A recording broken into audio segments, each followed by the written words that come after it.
വിശുദ്ധ ബൈബിളിലെ ആമോസ് പ്രവാചകന്റെ പുസ്തകത്തിൻ്റെ ആമുഖം.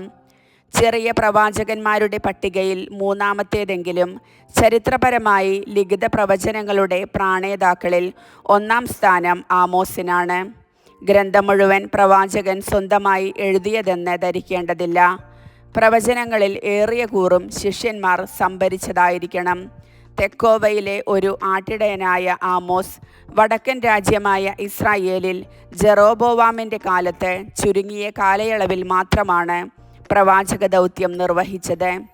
ഇസ്രായേലിനോട് ക്രൂരത കാട്ടിയ ചുറ്റുമുള്ള ജനതകളെ ദൈവം കഠിനമായി ശിക്ഷിക്കാൻ പോകുന്നു എന്ന് പറഞ്ഞുകൊണ്ട് പ്രഘോഷണം ആരംഭിച്ച പ്രവാചകൻ സാവധാനം ഇസ്രായേലിൻ്റെ നേരെ തിരിയുകയാണ്. ഇസ്രായേലിൽ നടമാടിയിരുന്ന സാമൂഹ്യ അനീതികളുടെ പട്ടിക നിരത്തിവച്ചുകൊണ്ട് ദൈവത്തോടുള്ള വിശ്വസ്തത വെടിഞ്ഞ ജനത്തിനെതിരെ വിധി പ്രസ്താവിക്കുകയാണ് പ്രവാചകൻ. കർത്താവിൻ്റെ ദിനം ആസന്നമാണ്.